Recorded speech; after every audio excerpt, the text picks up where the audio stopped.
Tonight, it's my pleasure. Okay. It's my pleasure to introduce Jen Fraser. Jen is the Manager of Product Development and Communications for the Synergy Foundation, which is a not-for-profit based in Victoria. The Synergy Foundation was created in 2013 to lead the transition towards a green economy on the West Coast. And Project Zero is one of their programs that they developed to help business and other organizations to adopt green practices. The goal is for Vancouver Island to become a circular economy by 2040. And okay, I'm going to let Jen explain all of that. Perfect. Thank you so much, Sonia. Super excited to be here today. This looks like an awesome group. So yeah, really happy to spend my Monday evening with you. Before I pull up my presentation here, just by a show of hands, curious who's heard of the circular economy before and is familiar with that. Scrolling through, okay, the odd hand, excellent. Well, hopefully after my presentation today, we'll all be a little more familiar with it. Let me just share my screen here. And any issues with my sound or the visuals, just give me a holler throughout. Okay, yeah, let's get started. So as Sonia said, my name is Jen Fraser. I am the Manager of Project Development and Communications for Synergy Foundation, where I've been working for the past 5 years. I'd like to respectfully acknowledge that I am presenting tonight from Victoria on the unceded traditional territories of the Lekwungen people, now known today as the Esquimalt and Songhees Nation. And for my presentation tonight, I'll try to keep it to about half an hour, and I will save some time at the end to answer any questions that come up. So as you heard, we are a nonprofit based in Victoria. We were established in 2013. At Synergy, our mission is to share ideas, spark innovation, and activate change to steer our communities and economy towards a more regenerative future. And our work focuses on kind of 3 areas. So first one being green business, second being food security, and the third being circular economy. And we do this through our 3 core programs. So first we have the Vancouver Island Green Business Collective. So this is an affordable certification program to help small and medium-sized businesses green their operations. So what we'll do is we'll work directly with businesses one-on-one through virtual or in-person site visits. And at the end of our assessment, we'll provide them with specific recommendations on what they can implement to kind of green their operations and reduce their carbon footprint. Our second program is FED, which is all about growing a movement of urban agriculture in the Victoria District. And then in terms of Project Zero, which is my main focus tonight, this is our circular economy project. So we launched this back in January 2019, and it stemmed from a strategic planning session we had with our board of directors. So we found that, you know, circular economy was kind of this new thing coming up, and no one else on the island was tackling it beyond a research scope. So we saw an opportunity here to establish our own program. Our goal being to increase awareness and implement initiatives to help the circular economy grow in BC. And the main initiative we run under this is the a business incubator program, which is specifically for businesses and nonprofits that fit within a circular economy realm. So I'll touch more on that later, but for now, let's get to what a circular economy is. And before we get into that, let's just recap what a linear economy is. So in a linear model, we extract our resources from the earth, we transform them into goods, they are transported around the globe, we purchase and use the goods, and then we dispose of them when they're no longer of use to us. So this is also known as the take, make, waste model. In a circular economy, resources and manufactured goods are designed to remain in our system for as long as possible. So this is done through innovation, reuse and repair, redistribution, reconditioning, and recycling processes, all of which is powered by renewable energy. And as a result of this, pollution and waste are eliminated. And so I'm going to loop back to these 5 processes shortly. So we'll get there in a few moments. And perhaps some of you have already seen that we are shifting towards the circular economy already. So, renewable energy is becoming more accessible. We're seeing more large and small companies kind of leading that change towards more circularized products and services, like IKEA, or you might have noticed we have some zero waste shops popping up across the island. However, even with all this progress, our world is only 8.6% circular. So this means that out of all the waste generated, only 8.6% is looped back into the system. The rest is either landfilled, incinerated, or it's ending up in our waterways. And so I know these numbers can be a little daunting, but there is so much opportunity in this space. In fact, the circular economy is a $1 trillion opportunity. And some say it's even 4.5 trillion. And to me, that is an unfathomable amount of money. So I'm going to bring that back down to a community and organization level on what opportunities are out there.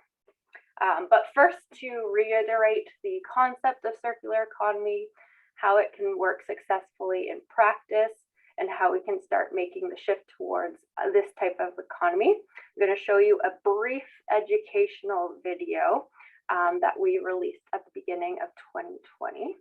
Just bear with me for a moment. Oh, and just going to optimize for video clip. Okay.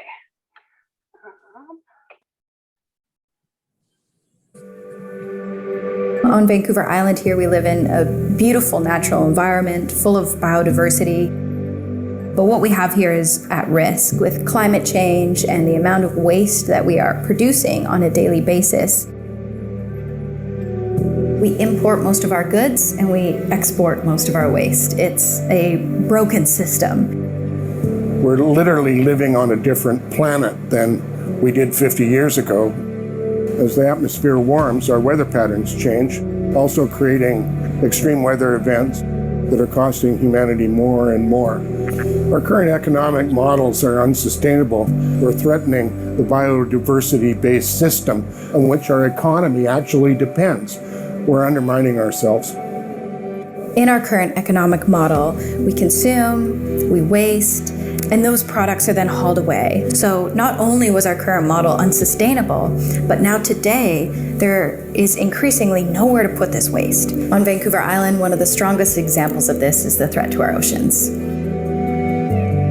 I think what people are starting to notice around the world is that there's all this stuff washing up made of plastics that's not being recycled. It ends up in the oceans, on shorelines, too cheap for companies to be able to produce plastic and to throw it out and then to design new products out of brand new plastic materials again. Well, regrettably, chasing commodity-based profits has really pushed the recycling industry to enable a wasteful society, with consumers, they conveniently justifying single-use consumables because they're told they're recyclable. Whereas, the world's kind of coming to learn that a lot of it is being dumped and unfortunately not beneficially recycled. Humanity is the cause of the climate disruption. There's no question about that, and we need to take responsibility for it. A new economic model is critical. There is no other option other than a circular economy. In a circular economy, all products are designed to be reused in the system. It's an economy where things are repaired, where products are meant to stay in life, and where we view every type of waste as a resource. So the circular economy by design has no waste, and it's one of the best solutions to address climate change and actually create a sustainable future. One local company on Vancouver Island that is using circular methods is Anion, who takes recycled textiles and builds durable clothing products. Everywhere you look in this textile industry, there are problems, from our dyes to our transportation. The nice thing with that is there's going to be a lot of very easily implementable solutions that can have a huge impact. So one easy thing that Anion does differently is all of our wools are salvaged, meaning this is your wool blanket that was thrown out, this is your, wool suit, whatever. Anion builds its goods to last. Ideally, you're going to have some of our goods for 20, 30 years. So the first step in our circularized economy is making goods last. We're hopefully going to be starting a sort of textile deposit system. So that will be sort of the whole link back into how we can actually fully circularize this. Project Zero is a 5-year project to catalyze the circular economy on Vancouver Island. Our vision is to have a region where we share more than we own, where new ideas come to life and inspire other regions, where products are made and repaired locally, and where economic equality is the new norm. And of course, where one's waste is another's resource. So in some ways, the circular economy is taking inspiration from the ways that we used to use products, and in other ways, it's really looking at great innovations in technology for new products and innovations. Businesses on Vancouver Island play a huge role in what products they choose to put on their shelves and how they decide to deal with the waste that they generate. For consumers, I think it comes down to that decision you make before you purchase something. We've become accustomed to, I need something or I want it, I'm going to buy it. But there are other ways. We can have something repaired, we can have something reupholstered, we can borrow it from a tool library or a book library. There are many other alternatives besides purchasing something for a short-term need. And if you are going to purchase something, think about its durability, its lifespan, can it be recycled at the end of its life, and am I supporting something that is circular and contributing to a better world? And all of these micro purchasing decisions that we make every day will shape our future economy.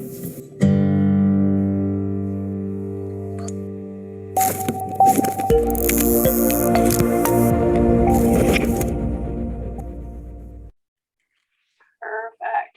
Give me one moment here.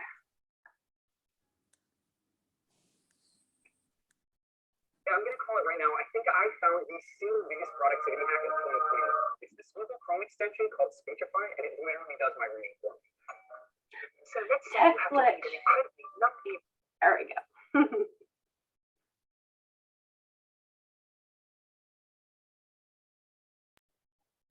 Okay, should be good again. So let's move on from there. I am now going to talk about our 5 loopback processes here, and just some examples that fit within each of them. So first, we're going to start with reduce. So in this stage, it happens before you actually make your purchasing decision. It's about determining if the item you intend to buy adds real value to your life, and if it does, has it been designed to loop back into the system? So disposable coffee cups, plastic wrap, these are a few items we come into possession of out of convenience. Other times we buy products not because we need them, but because they are on sale. I don't know about you, but I have been a sucker for a good deal now from a time, on occasion. These are bad habits that we're accustomed to repeating. But if we stop to think before buying, we might see that there are some other options out there. So for example, we could look at trading in our disposable coffee cups for a reusable one, or getting coffee from a shop that participates in a cup share program. The NULA project is one of our incubator grads, as you can tell from that Project Zero logo there. And they offer a cup share program. So this means that participating coffee shops, they all stock the same cup, and this allows customers to return them to any shop that's involved. Programs like this help businesses connect with communities, they reduce unnecessary waste, and they support municipal government waste reduction goals. As an example, if we were to replace 20% of disposable coffee cups in Victoria, we would divert 1.5 million cups per year. So other changes could include making the switch from plastic wrap to reusable and compostable products like beeswax wraps. And we can also choose to shop at zero waste stores when possible. On the island, we have an array of zero waste home and bulk stores popping up. And the island's first zero waste grocery store opened up in 2018 in Victoria. Okay, so next is reuse and repair. So here is where we intentionally buy products that can be reused or repaired. And for products we already own, it's about looking at ways that we can extend its useful life. So all these items you see here can either be reused or repaired. So like getting your shoes resoled or having an appliance serviced. We also have a new technical gear repair shop that has launched in Victoria. So if you have a tent with a hole in it or a rain jacket that is no longer waterproof, they can make your goods useful once again. So Basecamp is able to extend the life of our goods and has identified a way to add value to an existing product. Living on Vancouver Island, it's not uncommon that these goods need to be shipped off island to be serviced. So businesses like this help reduce that need and make our island more self-sufficient. All right, redistribute. So in this process, a good has become obsolete to you, but to another, it still has value. So we could look at, donating clothes to a charity, or even a library would fit in here.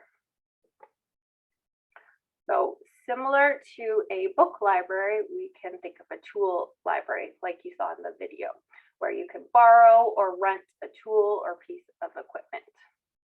Or we can also look at a bike share program. So bikes and vehicles, they spend most of their time sitting unused. Sharing programs like this can help us reduce the idle time, they can save people money, and they allow for people to get more benefits from the same good. And I'm not sure if anyone's heard of this one, but there is a mall in Sweden that's come up, and it's called the Retuna Mall. And it is basically a whole mall dedicated to salvaged items. So they get all these secondhand items, they will sort them, refurbish them, and then they have 14 different stores in the mall where you can go and repurchase them. They've also started offering a one-year program that teaches students practical design techniques to create new products out of resources that already exist. Recondition.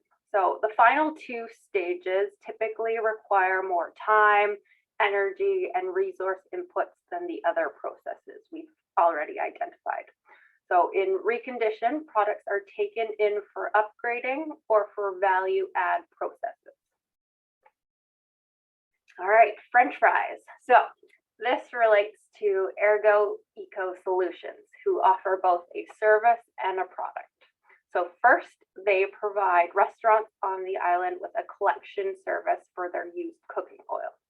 They then transform that used cooking oil into a biodiesel for vehicles.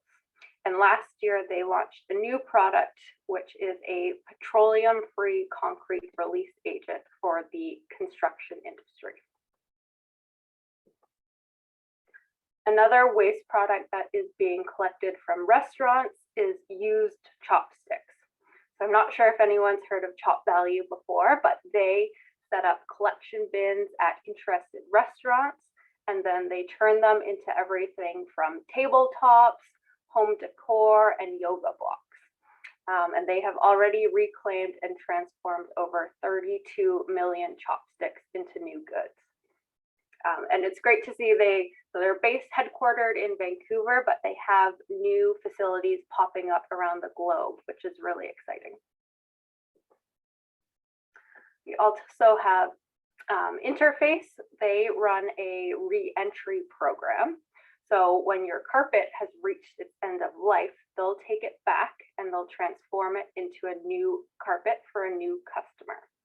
So instead of offering this as a good you purchase, you actually rent it. So you use it until it's no longer good or you don't want it anymore, and then they'll take it back from you.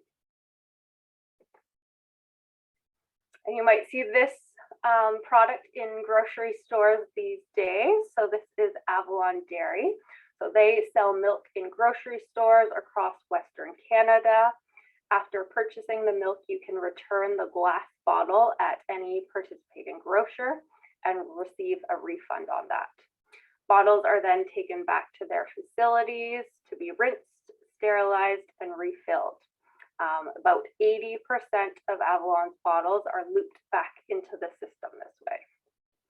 And this is a great way to kind of save on resources, as these bottles can be used again and again. And one thing I particularly love about this concept is that it gets inspiration from the past. So from a time before the plastic boom. All right, and lastly, we have recycle. So this is the final option available and the most energy intensive stage. Products are broken down to their separate materials and re-enter the production process to create new products. So as we saw in the video, Anion makes clothes from salvaged wool materials. They work directly with an Italian supplier who gathers discarded wool sweaters, suits, blankets, things like that, and turns them back into basic thread, and then creates a new wool fabric from that. In comparison to new fabric production, this process has a significant water, energy, and emission savings associated with it. And it creates new job opportunities that didn't exist before, also allowing for more transparency across the supply chain. We also have one of our Project Zero Venture grads, Flipside Plastics. So they're looking to kind of solve plastic recycling in Victoria. Most of our plastic goes into our blue bins, and then they are shipped to multiple stakeholders, usually heading off island before they are hopefully recycled. With Flipside, the waste is generated in Victoria, and then it stays there and is converted into a new product. So over the fall, they were running a pilot project where they were collecting coffee cup lids from, I believe, 6 different coffee shops. And from that, they collect them, shred them, and then they put them into one of their injection molders to create soap dishes. So they've wrapped up their pilot project now, and we're just waiting to hear what they're going to do next. And I'm sure you all know that construction waste can take up a lot of space in our landfills. So Unbuilders is a Vancouver-based company that disassembles homes and properties rather than demolishing them.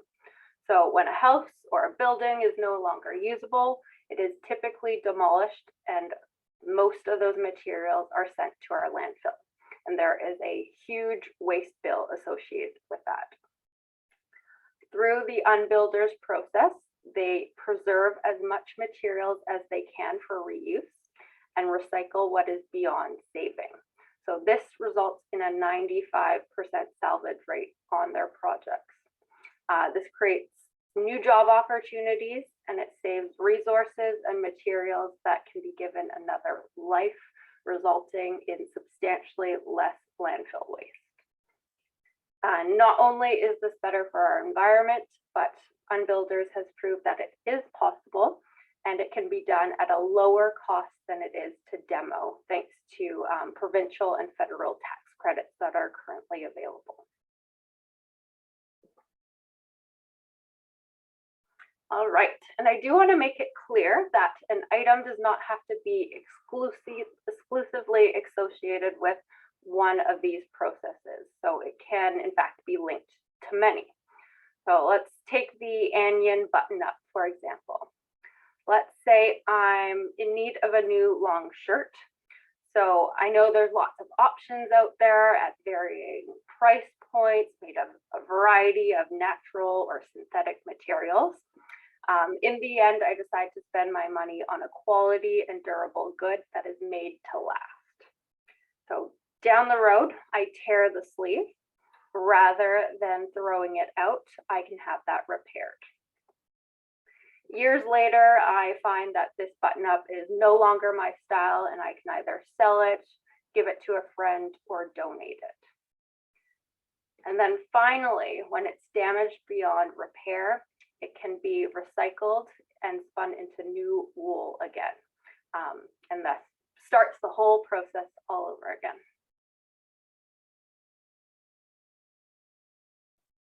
Great. And last, I just wanted to highlight that an economy like this would be powered by renewable energy. So whether that's solar, wind, geothermal, or hydropower, we're using energies that have a low impact on our planet. All right, I'm going to shift back to Project Zero for a minute and just go over why we started this in more detail. So aside from no one else tackling circular economy in this region beyond a research scope, we saw there were some other opportunities as well. So first, it has a positive environmental impact and lower carbon emissions associated with it. There's opportunity for innovation, job creation, and entrepreneurial opportunity. So this all sounded really great to us. So that's why we started our Incubator Program in 2019. So this is an annual 8-month program, free for all accepted ventures. It is now open to all entrepreneurs across BC. Our first 2 years, it was just Vancouver Island. Last year, it was open to Vancouver Island and the Lower Mainland. And this year, it's open to everyone who's in BC. So we are really excited to see the growth over these past few years. In the program, entrepreneurs will receive kind of help on learning operational fundamentals and entrepreneurial skills. They'll develop a business plan and get ready to pitch, so they're ready for investors. And they'll build connections with like-minded entrepreneurs. They'll meet industry professionals and other successful business owners. And yes, 2022 will mark our 4th year of the incubator. And we're actually currently accepting applications right now for our program until I believe this is Sunday. So if you happen to know anyone who's thinking of a circular business idea, I would encourage you to let them know about this. So business types that are a good fit for this, you can think of kind of all the examples we've already gone over today. So, you know, upcycling waste into new products, anything that fits within the repair or sharing economy, clean tech, things like this.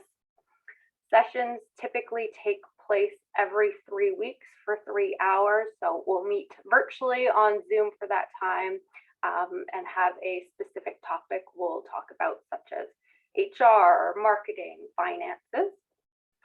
And yes, if you're interested to learn more, it's all on our website there. I'll be sure to share the link before I head out tonight. And we did record our info session, which we hosted the last week of January. So that's available to watch as well. And so far we've had 29 ventures complete our program. This included 16 female and 15 youth entrepreneurs. And these businesses were projected to create about 80 new green jobs between 2020 and 2022, which was really exciting. So it's great to reflect back on our 2019 group and see some of them who have started hiring more people and growing across BC or even Canada.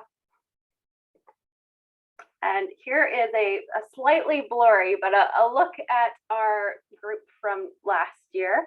So this was our biggest cohort to date, where we accepted 15 ventures into the program.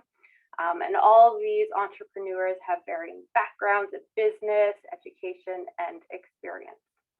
To highlight a few of them, we did have C2C Threads. So this is a textile recycling center that's starting on Gabriola Island. They've been in the news recently, which is really exciting to see, but they are currently building their recycling center and have already collected 40,000 pounds of textile waste that they're going to be turning into new products. We also have Shareware. So this is a business based in Vancouver, and they are looking to create a citywide borrowing platform to supply, sanitize, and track reusable packaging for Vancouver businesses. So talking takeout containers and coffee cups here. And we also have Build Green Products. So this is a BC distributor of 100% recycled building products. So this is kind of a replacement to typical wood products you would see. Great. And so I always like to conclude my presentations with a few takeaways on what we could start thinking of doing next. So first suggestion I can make here is, when making purchases, whether it's for you, your home, or your work, really put some thought into what you want to purchase.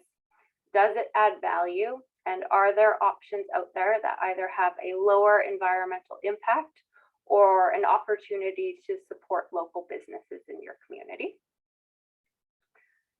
Second, and this can kind of tie into your workplace or your home, look for those opportunities to reduce waste and find new uses for waste streams you already have.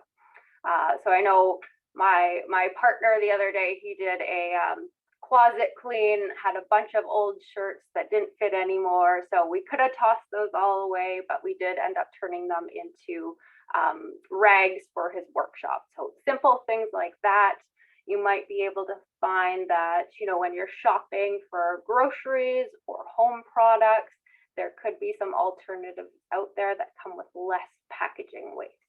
So I challenge you to look at what you're purchasing and see if there are other items out there that come with that lower waste option. And last, there is so much learning in this space. So I encourage you to look for more opportunities to explore this concept further and learn about more tangible actions for, you know, your own home life or at your workplace to reduce your environmental impact. Great. And that concludes my presentation. Thank you so much for listening.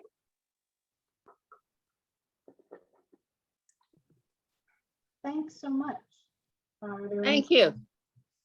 Thank you very much, Jen. Took me a minute to get my thing going. Anyway, there must be questions. People have some questions for Jen. I do. Hey. Sheila here. We have a book sale every year, and I consider it a community recycle. People donate us their books, and this year we're raising our price to $3 a book from $2, and so basically we get to sell them, and that is the money that fuels a lot of our program. But what we found the last 2 or 3 years is we have no place to recycle our hardcover books. they all end up in the landfill. We did have a company over in Vancouver that used to take them, and they went into the States, and I don't, but BC has no recycle for hardcover books. So I think that's something that needs to be worked on. That is good to know. I will look into that. And I know we have similar kind of events in Victoria, and I'm not sure if you've considered or looked at, is there an opportunity to donate to schools, or, you know, maybe Yeah, we looked. We do. There you go. But most of the books are old. The schools don't want them, and like it's out of date material, and they're hardcover. You can't just recycle, like the glue. I think it's the glue that they don't like. Yeah. Some of the paperbacks you can put into your recycle, but not all of them. So a lot of it is material that, like old textbooks, old medical books, like stuff that's just simply, you wouldn't want people to be taking that level of expertise and applying it to today, because it would get them into difficulty. Understandable. I know, even me with I have a few of my old university textbooks, and it's amazing how many new versions come out since then. So I understand where you're coming from.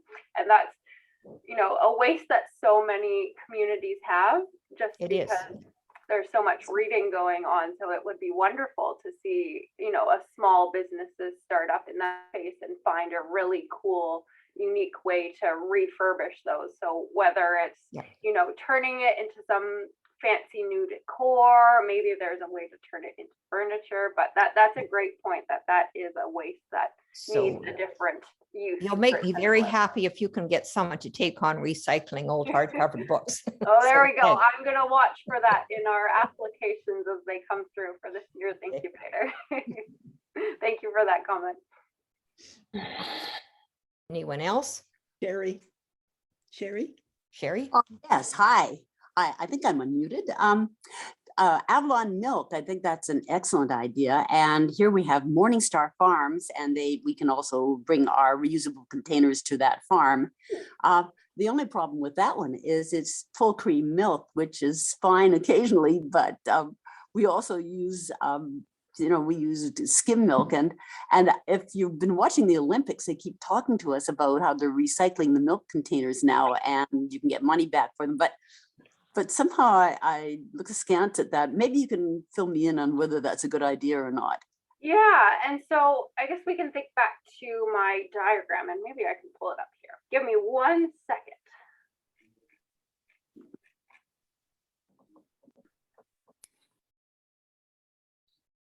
Okay, here we go. So with our model, one thing we've done with how we've laid it out is the less energy intensive activities are in the smaller loopback circles, where if it requires more resources, energy, labor, the circle gets bigger. So when we think of Avalon Milk, it fits in that recondition stage because they're still using that same glass jar. However, when we think of the milk jugs through like recycling at the bottle depot, that's going to go through your recycling process. So it's not, that packaging is not going to be used in the same way that the Avalon glass bottle is. So it's a better option that is being recycled, but the fact that those Avalon milk jugs can be reused without shredding them back down, remolding them, is a better option. Thank you. You're welcome. There's Diane. Yes, I'm interested in finding an easy source of handy people to do actual fixes for things. For years now, I've found that it's very hard to find someone to fix a small electric appliance, or to, do the rewiring. It's something that's very simple. I'll give you an example. I've got a lift chair that my husband uses, and the control for it has gone. We can't use the lift feature anymore. The chair's still fine. There's nothing wrong with it, but a small electric problem has made it not usable for us, really, unless I can find someone. The handyman I spoke to said, well, he didn't really think he could fix it. I know in Victoria, we have a tool library where you can kind of rent equipment and things to fix. But one of the things they do, and I'm not sure if they're doing it currently with COVID and everything, is but they used to host kind of once a month, they'd have people on site to help you with any of your appliances that have broken or anything like that, and someone will tinker with it while you're there and try to solve that problem for you. So I'm not sure if there's anything like that in Parksville or Qualicum Beach right now. I don't know. But I mean, that's a general rule. I would think most communities need more. Yeah, and tool libraries I think are such a great idea because there's equipment, you use once a year sometimes or a few times throughout that you just don't need it sitting in your garden shed. So if there was a space that you can rent or just even borrow these pieces of equipment, and then similar to what we're doing in Victoria, have that once a month for anyone who's seeking help to get their equipment or appliances fixed, they can come on in and someone will kind of give it a tinker around with it and see if they can solve that problem. Claire, you had a question? Yes, you made some reference to zero waste stores on the island. Do you have a list of stores like that on the island? Yes. I don't think it's accessible to me right now, but I'm happy to follow up with Sonia. Off the top of my head, so we have several in Victoria. There's one in Hewlett, Tofino. There's one currently opening up in Nanaimo. There's one in Cowichan. So they are just popping up all over the place, which is really exciting. And finding that most of them are owned locally in that community, which is great too. So creating more jobs there and everything. So I will find that list for you. Okay, thank you. Great. Christine? So Jen, that was really interesting. Many thanks for that presentation. Whilst you were talking, I was thinking about growing up in Scotland. My father's family are from Central Europe and my mother's family are Scottish. And many of the things that you were talking about are things that we were brought up to do. And I think probably a lot of the women on tonight's call were probably brought up in those sorts of homes where you didn't throw anything out if it still had life in it. You fixed something, your dad fixed it, your grandfather fixed it. There was a local chap somewhere who, did what Diane's looking for. Philosophically, where do you think we've gone astray? Yeah, I think I would tie that back to the 1950s plastic boom. And it was a point where things were finally more convenient because you could just toss it away. And unfortunately, at that time, we weren't thinking of the repercussions of our landfills and this waste leaching into our waterways.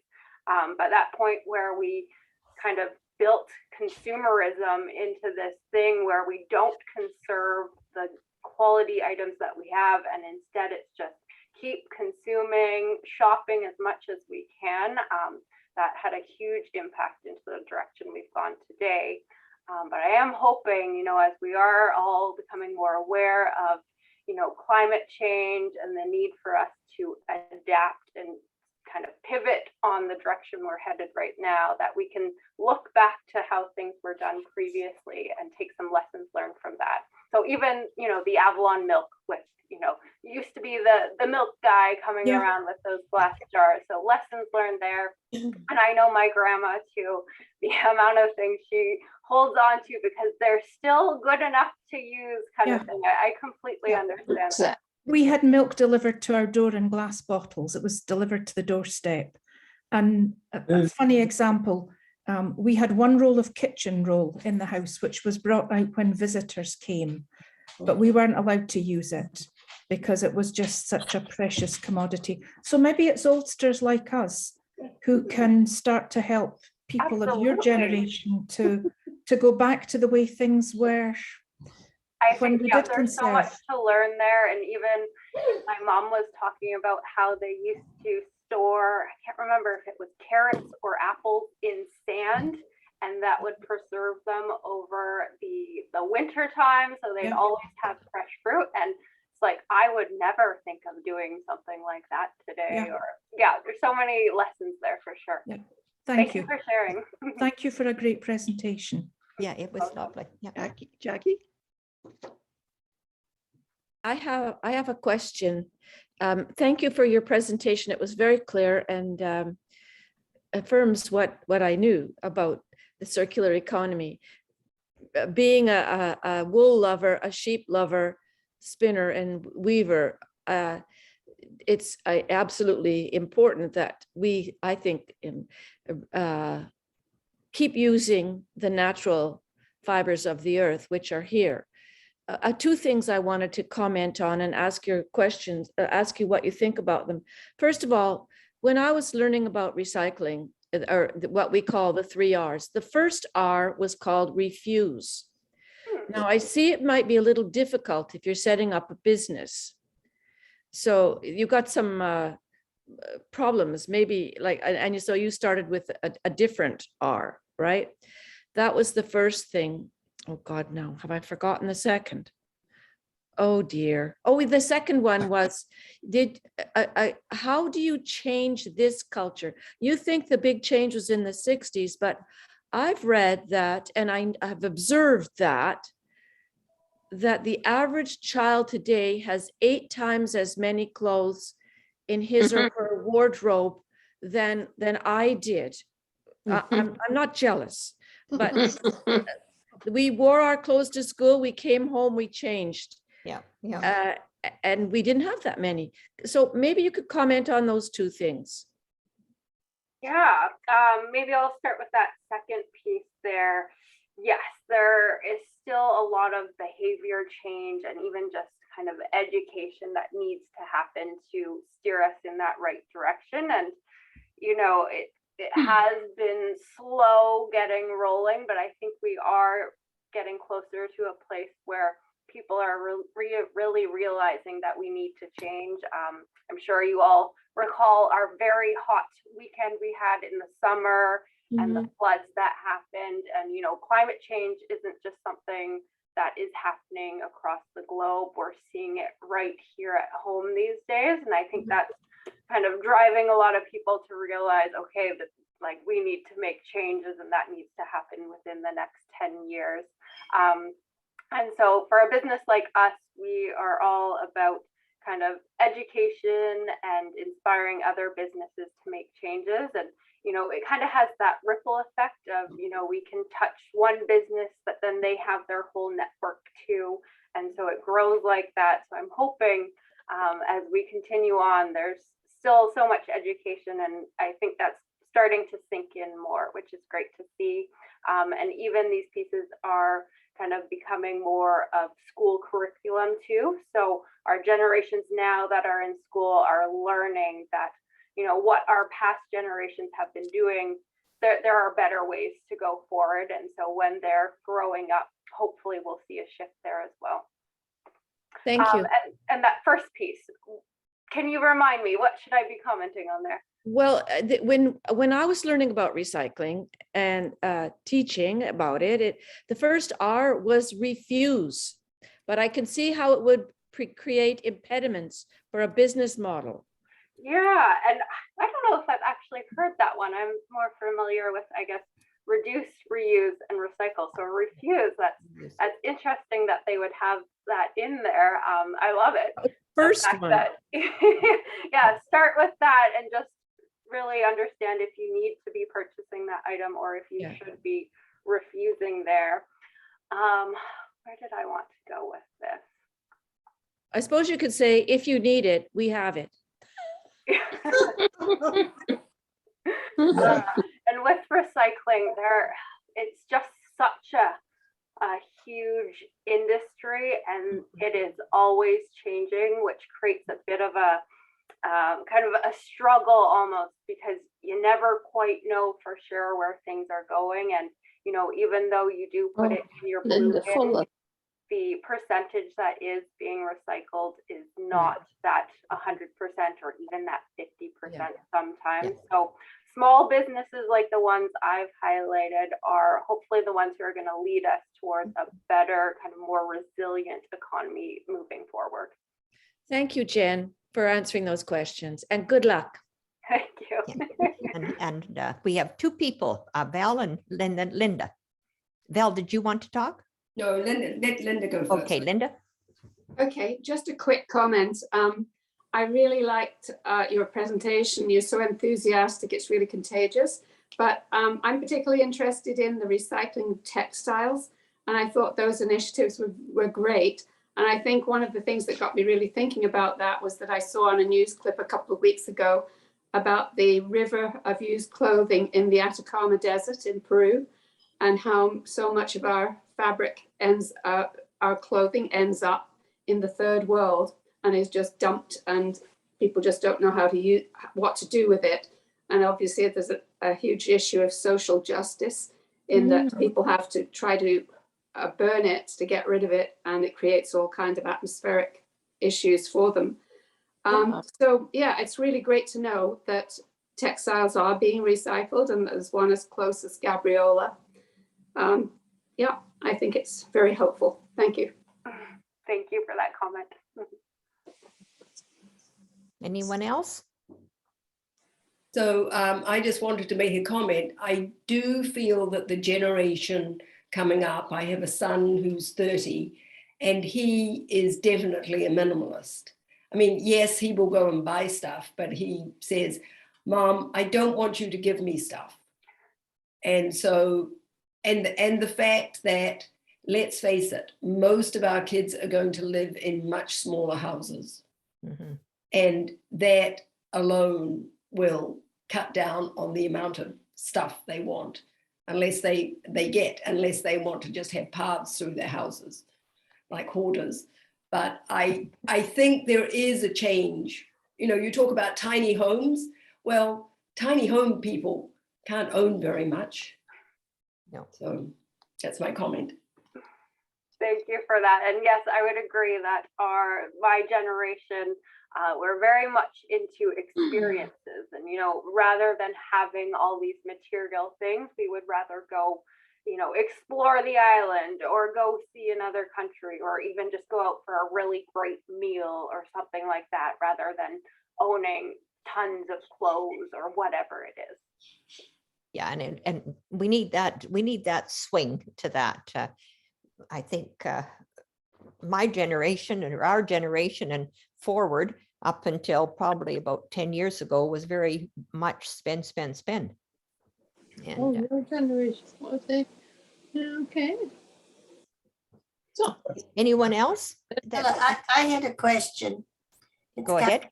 I'm all for this fixing things, but the problem that I've come across is that you try to fix something and, oh, that's obsolete. We don't make that part anymore. Yeah. And to me, that is a big problem that needs to be addressed. Yeah, that is a great point. And, you know, I think with the plastic boom and kind of moving into this time where we are very materialistic, things were built not to last.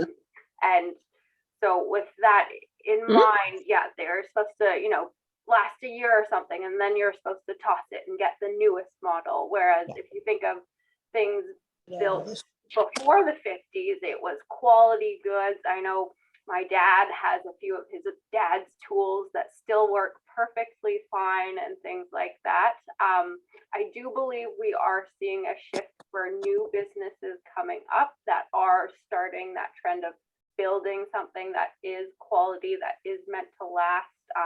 For example, you know, we can think of the Anion button-ups that we talked about with the wool material being used. There's another company that's doing reusable razors that are, you know, stainless steel. So instead of your disposable ones, those are meant to last you your lifetime. So hopefully we just see more and more of those coming along in the years to come. Oh, Robin? Any? Robin, your mic is off.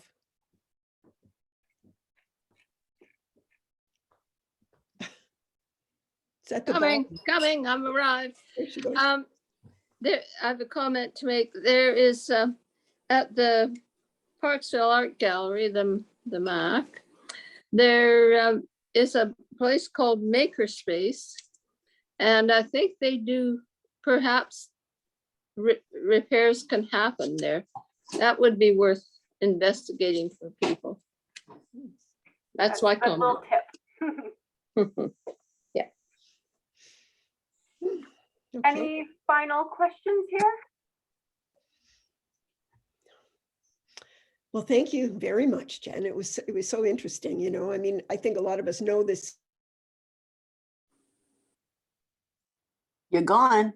You're gone, Sonia. Well, anyway, I won't repeat myself. But thank you very much. That was really inspiring. And I think a lot of us are coming away with a very positive message about things that are happening now. It makes me feel better anyway to know that people are working on these things. So thank you. Oh, good. I'm so glad to be here. That was great. I'm just going to pop a few of our websites in the chat in case anyone wants to learn a bit more about our work. And Sonia, I will follow up with you about that list of zero waste shops on the island later this week. That's great. I'll send them off to everyone. Wonderful. Okay, well, thank you, ladies. Have a good night. Yeah, thank you. you. Thank you. Bye. Thank you. Okay, Sherry. Where's Sherry? I'm right here, and I think I'm, yeah. Do we need a little break, or are you okay to? Well, we can have a little break after. Okay. Sure. Let's just finish this and then we'll have a little break. Okay, sure.